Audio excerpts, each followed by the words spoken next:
എന്തൊക്കെയാണ് പത്രക്കാരും ചാനൽക്കാരുമൊക്കെ അജുവേട്ടനെ കുറിച്ച് പറയുന്നതെന്ന് പറയാൻ കേട്ടോ പൂജ അർജുനോട്. അപ്പോൾ അർജുൻ പറയുന്നുണ്ട്, നിനക്കതെല്ലാം കേട്ടിട്ട് ആകെ നാണക്കേടായാൻ ചോദിക്കാൻ കേട്ടോ. ഇങ്ങനെയുള്ള കാര്യത്തിൽ പ്രതിയുടെ കുടുംബത്തിനായിരിക്കും ഏറ്റവും കൂടുതൽ വേദന സഹിക്കുന്നത്. ആ അപമാനം പ്രതിക്ക് ശിക്ഷ കിട്ടിയാലും നിരപരാധിയാണെന്ന് തെളിഞ്ഞാലും മരണം വരെ അവരെ വേട്ടയാടിക്കൊണ്ടേയിരിക്കുമെന്ന് പറയാൻ കേട്ടോ അർജുൻ. അപ്പോൾ പൂജ പറയുന്നുണ്ട്, ഇങ്ങനെയൊക്കെ എന്തൊരു സിറ്റുവേഷൻസാണ് നമുക്കുണ്ടായിരിക്കുന്നത്.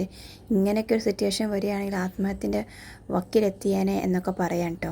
അപ്പോൾ അർജുൻ പറയുന്നുണ്ട്, ഞാൻ ഒരിക്കലും ആത്മഹത്യ ചെയ്യില്ല പൂജ. കാരണം തന്നെ ഞാൻ ഒറ്റയ്ക്ക് ഇട്ട് പോവില്ല. മാത്രവുമല്ല നമ്മുടെ മോൾക്ക് അച്ഛനില്ലാതെയാകാനും പാടില്ല. അങ്ങനെ അർജുന് പൂജ സംസാരിച്ചുകൊണ്ടിരിക്കേണ്ട അപ്പോഴാണ് സൂര്യയും മോഹിനി അവിടെ വരുന്നത്. അവർ പറയുന്നുണ്ട്, ഞങ്ങൾ ഇവിടേക്കൊന്ന് ചുറ്റി സഞ്ചരിക്കുകയായിരുന്നു. ഒന്ന് ചുറ്റുപാട് വീക്ഷിക്കാൻ പോയതാ. ഗ്രാമപ്രദേശമല്ലേ, ഏതെങ്കിലും ഒരു വീട്ടിൽ പുതുതായി ആരെങ്കിലും താമസിക്കാൻ വന്നാൽ എല്ലാവർക്കും സംശയം തോന്നും. എന്തായാലും ഇതുവരെ ആർക്കും ഒരു സംശയം തോന്നിയിട്ടില്ല.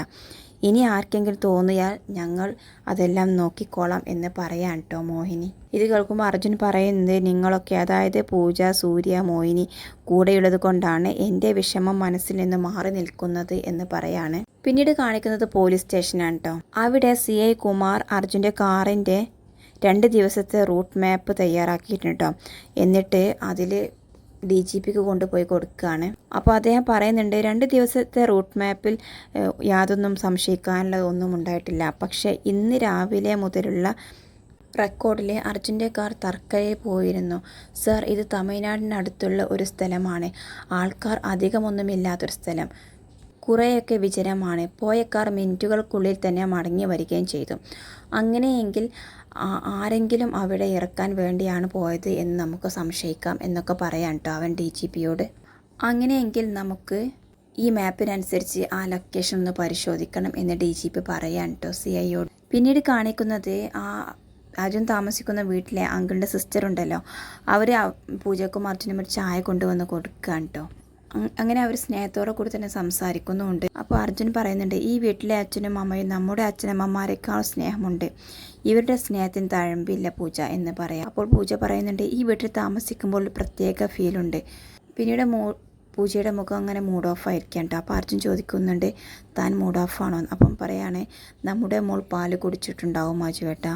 പാലൊക്കെ അമ്മ കാച്ചി കൊടുക്കാമെന്ന് പറഞ്ഞിട്ടുണ്ടെങ്കിലും അവൾ കുടിച്ചിട്ടുണ്ടാവുമോ? അവൾക്ക് വിശന്നുണ്ടാവോ എന്നൊക്കെ 100 ചോദ്യം ചോദിക്കാൻ കേട്ടോ. അവൾ എന്ത് ചെയ്യണമെന്ന് എനിക്കറിയില്ല എന്ന് പറയാണ്. അപ്പോഴാണ് ആ അങ്കിളുടെ സിസ്റ്റർ വന്നിട്ട് പറയാണ്, കുഞ്ഞിനെ അവിടെ വീട്ടിൽ നോക്കാൻ 100 പേരുണ്ടാകും. അവളുടെ മേത്തൊരു മൺതരി പോലും പറ്റാതെ അവർ സൂക്ഷിക്കും.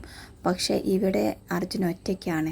ഇപ്പോൾ അവനാണ് സന്തോഷം വേണ്ടത് എന്നൊക്കെ പറയാൻ കേട്ടോ. അപ്പോൾ പൂജ പറയുന്നുണ്ട്, ഞാനിതുവരെ കൺഫ്യൂഷനായിരുന്നു, ഇപ്പോഴാണ് എനിക്കൊരു തീരുമാനത്തിലെത്താൻ പറ്റിയത് എന്നൊക്കെ പറയാം. പിന്നീട് കാണിക്കുന്നത് അർജുനും പൂജയും താമസിക്കുന്ന ആ വീട് പോലീസ് വളഞ്ഞിരിക്കാൻ കേട്ടോ. അർജുൻ പറയുന്നുണ്ട്, സത്യം പറഞ്ഞാൽ തന്നെ പിരിഞ്ഞിരിക്കാൻ പറ്റാത്ത അവസ്ഥയിലായിരുന്നു. നെഞ്ചു പൊട്ടുന്നത് പോലെ. താൻ വന്നപ്പോൾ ഒരു നിമിഷം സ്വപ്നം കാണുകയാണോ എന്ന് വരെ എനിക്ക് തോന്നിപ്പോയി. അപ്പോൾ പൂജ പറയുന്നുണ്ട്, അജുവേട്ടാ, ഞാൻ മോളെയും കൊണ്ടുവരാം. അച്ഛൻ എവിടെയാണെന്ന് അവളുടെ മനസ്സും ചോദിക്കുന്നുണ്ടാകുമെന്ന് പറയാൻ. അപ്പോൾ അർജുൻ പറയുന്നുണ്ട്, അവളെയും കൊണ്ടുവരണം, എനിക്ക് അവളെ കാണണം പൂജ എന്ന് പറയാണ്. ആ സമയത്താണ് പിന്നിൽ നിന്നും CI കുമാർ പറയുന്നത്, കാണിച്ചു തരാലോ. എന്താടാ നോക്കുന്നത്, മനസ്സിലായില്ലേ എന്ന് ചോദിക്കാൻ അർജുനോട്. നീ കസ്റ്റഡിയിലായി. ഒരു പാവം പെണ്ണിനെ പിച്ച് ചീന്തിയിട്ട് ഭാര്യയോടൊപ്പം സുഖവാസമാണോ? വാടാ എന്ന് പറഞ്ഞിട്ട് അർജുനെ പിടിച്ച് വലിക്കാൻ കേട്ടോ. അപ്പോൾ പൂജ അർജുനെ പിടിച്ചിട്ട് പറയുന്നുണ്ട്, ഞാൻ അജുവേട്ടനെ വിട്ടു തരില്ല, പ്ലീസ് സർ, കൊണ്ടുപോകരുത് എന്നൊക്കെ പറഞ്ഞ് അപേക്ഷിക്കാൻ കേട്ടോ. അപ്പോൾ CI പൂജയെ മാറി നിൽക്കടി എന്ന് പറഞ്ഞിട്ട് അവിടെ നിന്നും തള്ളുകയാണ്. അപ്പോൾ അർജുൻ CIയെ തട്ടി മാറ്റിയിട്ട് പൂജയെ പിടിക്കാൻ കേട്ടോ. അപ്പോൾ CI പറയുന്നുണ്ട്, മതിയടാ നിൻ്റെ ഷോ, ഇനി നീ ആജീവനാന്തം ജയിലില്ല. അതിനകത്ത് കിടന്ന് ഓരോ അഴിയും നീ എണ്ണിക്കും നിന്നെ കൊണ്ട് ഞാൻ എന്ന് പറയാണ്. എന്നിട്ട് എടി എന്ന് വിളിച്ചിട്ട് പൂജയോട് പറയാണ്, അന്ന് വീട്ടിൽ വന്നപ്പോൾ ഒടുക്കത്തെ നിൻ്റെ ഡയലോഗ് ഉണ്ടായിരുന്നല്ലോ, ഇപ്പോൾ നിനക്ക് ഒന്നും പറയാനില്ലേ എന്ന് ചോദിക്കാട്ടോ. അപ്പോൾ പൂജ, സർ പ്ലീസ് അജുവേട്ടനെ കൊണ്ടുപോകരുത്, കാല് പിടിക്കുക എന്നൊക്കെ പറയാൻ കേട്ടോ. അപ്പോൾ അർജുൻ പറയുന്നുണ്ട്, ഏയ് പൂജ, ഇവരുടെ കാലൊന്നും പിടിക്കല്ലേ എന്ന് പറയാണ്. ഇത് കേട്ടപ്പോൾ CI പറയുന്നുണ്ട്, നിർത്തടാ, നീ മാറി നിൽക്കടി. സ്ത്രീ പീഡന കേസിലെ പ്രതിയെ ഒളിപ്പിച്ച് താമസിപ്പിച്ചതിനെതിരെയും കേസ് വരുന്നുണ്ട്. ഒരുങ്ങി നിന്നോ. നിന്റെ നന്ദൻ തന്തപ്പടിയില്ലേ ആ വക്കീൽ, അയാളോട് പറഞ്ഞേക്ക് പോലീസ് അറസ്റ്റ് ചെയ്ത് കൊണ്ടുപോയെന്ന്. കണക്ക് തീർക്കാൻ തുടങ്ങിയിട്ടേയുള്ളൂ എന്നൊക്കെ അറിയിച്ചേക്കെന്ന് പറയാൻ കേട്ടോ. ഇത് കേൾക്കുമ്പോൾ അർജുൻ പറയുന്നുണ്ട്, കണക്കുകളൊക്കെ ഓരോന്നായി ഞാൻ കുറിച്ചിട്ടിട്ടുണ്ട്, നീ വാടാ എന്ന് വിളിച്ചിട്ട് അർജുനെ കൊണ്ട് മുന്നോട്ട് പോവാൻ കേട്ടോ. എന്നിട്ട് പൂജയോടായി പറയുന്നുണ്ട്, നീ വീട്ടിൽ തിരിച്ചു പോയിട്ട് നിൻ്റെ കാറൊന്ന് പരിശോധിച്ച് അതിലുണ്ട് ഒരു ഡിവൈസ് ലൊക്കേഷൻ കണ്ടുപിടിക്കാൻ. ഒളിഞ്ഞിരിക്കുന്ന പ്രതിയെ ടാക്സിയിലൊക്കെ വേണം ചെന്ന് കാണാൻ എന്ന് പറഞ്ഞ് കളിയാക്കി ഒന്ന് ചിരിച്ചിട്ടാണ് കേട്ടോ അർജുനെ കൊണ്ട് പോകുന്നത്. ഇത് കേട്ടതും പൂജ ആകെ തകർന്ന് പോവാണ് കേട്ടോ. അപ്പോഴാണ് അവൾക്ക് ആ സത്യം മനസ്സിലായത്, അർജുനെ എങ്ങനെയാണ് അവർ കണ്ടെത്താൻ കാരണമെന്ന്. പിന്നീട് അവൾ കുറ്റബോധം കൊണ്ട് കരയാണ് കേട്ടോ.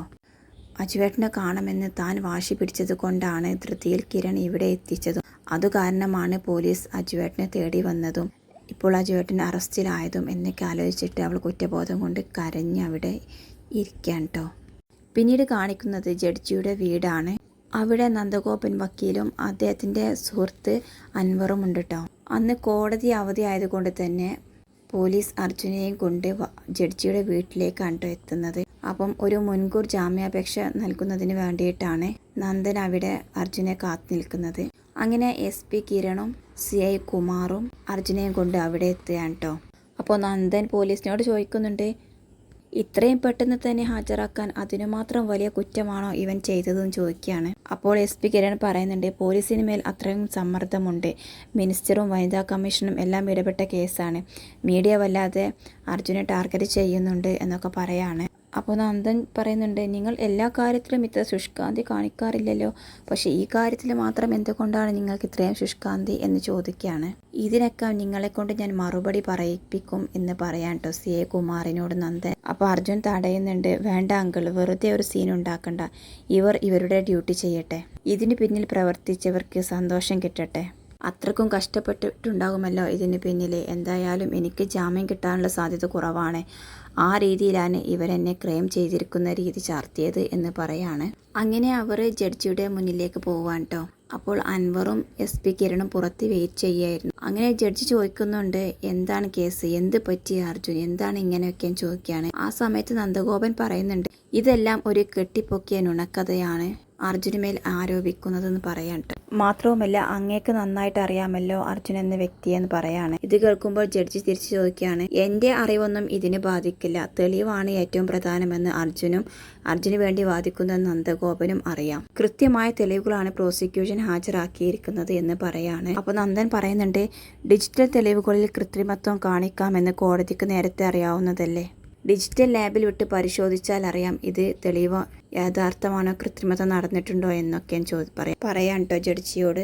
അപ്പോൾ ജഡ്ജി അർജുനോട് ചോദിക്കുന്നുണ്ട്, പ്രോസിക്യൂഷൻ ഹാജരാക്കിയ വീഡിയോ കൃത്രിമമാണോ അർജുൻ?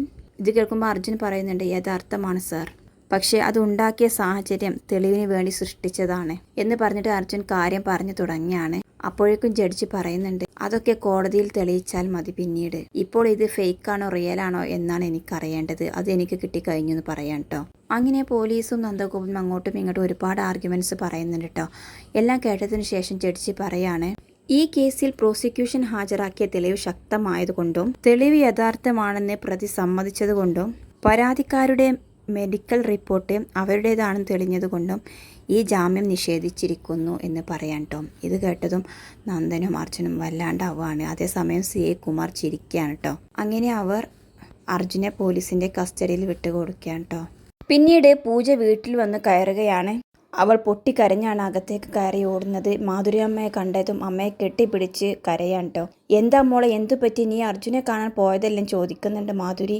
അതെ അമ്മേ, പക്ഷേ ഇപ്പോൾ എനിക്ക് തോന്നുകയായിരുന്നു അത് വേണ്ടായിരുന്നു, എൻ്റെ പിടിവാശി കൊണ്ടാണ് ഇന്ന് അജുവേട്ടൻ ജയിലിലായത്. അപ്പം മാധുരി ചോദിക്കുന്നുണ്ട്, എന്ത് മോളെ, എന്താ നീ പറഞ്ഞത്? അതെ അമ്മേ. പിന്നീട് പൂജ അവിടെ നടന്ന കാര്യങ്ങളൊക്കെ പറയാണ്. സൂര്യയുടെയും മോഹിനിയുടെയും കൂടെ നല്ല സന്തോഷത്തിലായിരുന്നു അജുവേട്ടൻ അവിടെ.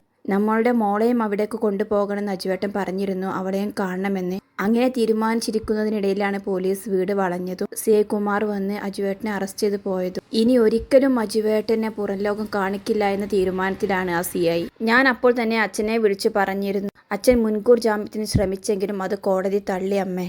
എൻ്റെ ഈശ്വര, എന്തൊക്കെ കേൾക്കുന്നത് എൻ്റെ മോനെ എന്നിട്ട് മാധുര്യമ്മ ഭയങ്കര പൊട്ടിക്കരയാണ് കേട്ടോ. ഇതിനു മാത്രം എന്ത് പാപമായി എൻ്റെ കുഞ്ഞ് ചെയ്തത്? പിന്നീട് പൂജ പൊട്ടിക്കരഞ്ഞുകൊണ്ട് കൈ കൂപ്പി പറയാണ്, എല്ലാവരും എന്നോട് ക്ഷമിക്കണം, ഞാൻ കാരണമാണ് ഇന്ന് അജുവേട്ടൻ ജയിലിലായത്. അവസാനത്തെ കേസല്ലേ ഇത്, അജുവേട്ടനെ ഏറ്റെടുക്കണമെന്ന് ഞാൻ നിർബന്ധിച്ചത് കൊണ്ട് അജുവേട്ടൻ ആ സ്വാതിയുടെ കേസ് ഏറ്റെടുത്തത്. ഇപ്പോൾ ഇതാ ഒളിവിൽ കഴിഞ്ഞ അജുവേട്ടൻ്റെ അടുത്തേക്ക് ഞാൻ പോയത് കാരണം പോലീസ് എന്നെ പിന്തുടർന്ന് അജുവേട്ടനെ കണ്ടെത്തി. അമ്മേ, ഞാൻ പോയ ആ വണ്ടിയിൽ അന്ന് ഇവിടെ വന്ന CI കുമാർ ഒരു ഡിവൈസ് ഘടിപ്പിച്ചിരുന്നു ലൊക്കേഷൻ അറിയാനുള്ള. ഞാൻ ഇന്ന് അവിടെ പോയത് കൊണ്ടാണ് അവർക്ക് അജുവേട്ടനെ കണ്ടെത്താനായത്. എൻ്റെ ഈശ്വര എന്ന് പറഞ്ഞ തലയ്ക്ക് കൈ കൊടുത്ത് മാധുരി പൊട്ടിക്കരയാൻ ട്ടോ. ഒന്നും വേണ്ടിയിരുന്നില്ലായിരുന്നു അമ്മേ, എല്ലാത്തിനും കാരണക്കാരി ഞാനാണ് എന്ന് പറഞ്ഞിട്ട് അവൾ തല തല്ലി കരയാൻ ട്ടോ പൂജ. ഇത് കേട്ട് അച്ഛമ്മയും മധുവാൻ്റെയും കനകേച്ചി എല്ലാവരും കരയാൻ ട്ടോ. ഇനി എന്തൊക്കെയാ സംഭവിക്കുക പോകുന്നത് എന്നാലോചിച്ചിട്ട് എനിക്കൊരു പിടുത്തവുമില്ല അമ്മേ. അത്രക്കും വെൻ പ്ലാനിങ്ങിലാണ് ആ സ്വാതി അജുവേട്ടനെ കുടുക്കിയിരിക്കുന്നത്. എല്ലാ തെളിവുകളും അജുവേട്ടന് എതിരെയാണ്. ഇനി എൻ്റെ അജുവേട്ടനെ എങ്ങനെ രക്ഷിക്കും ഈശ്വര? അജുവേട്ടൻ ആകെ തകർന്നു പോയിട്ടുണ്ട് അമ്മേ, നമ്മൾ എന്ത് ചെയ്യും അമ്മേ എന്ന് പറഞ്ഞിട്ട് അവൾ പൊട്ടിക്കരയാണ് ട്ടോ പൂജ. മധുരമ്മ അതുപോലെ തന്നെ കരഞ്ഞ് മധുരമ്മനെ സമനില തെറ്റിയ ഒരു നിലയിലാണ് ട്ടോ പിന്നീട് നിൽക്കുന്നത്. പിന്നീട് അവിടേക്ക് നന്ദഗോപൻ കയറി വരികയാണ് ട്ടോ അവരെ ആശ്വസിപ്പിക്കാനെന്ന നിലയിൽ. എന്നിട്ട് പറയുന്നുണ്ട്, പ്രോസിക്യൂഷൻ ഹാജരാക്കിയ തെളിവുകളെല്ലാം അർജുനെതിരെ ശക്തമാണ്. അവർ മനഃപൂർവ്വം അർജുനെ കൊടുക്കാൻ വേണ്ടിയിട്ട് വീഡിയോ ക്ലിപ്പ് വരെ ശേഖരിച്ചിട്ടുണ്ട്. അത് യഥാർത്ഥ ക്ലിപ്പാണെന്ന് അർജുൻ സമ്മതിക്കുകയും ചെയ്തു. ഇനി എന്ത് ചെയ്യണമെന്ന് അറിയില്ല. ഇതൊക്കെ കാരണം കോടതി മുൻകൂർ ജാമ്യം തള്ളി. ഇപ്പോൾ അർജുൻ പോലീസ് കസ്റ്റഡിയിലാണ്. ആ CI കുമാറും കൂട്ടരും അവനോട് ഉറപ്പായിട്ടും അവരുടെ പക തീർക്കും. അവന് ഓൾറെഡി പോലീസിൽ ഒരുപാട് ശത്രുക്കൾ ഉള്ളതാണ്. ഇതിനെല്ലാം പിന്നിൽ ആ കമ്മീഷണറാണ്.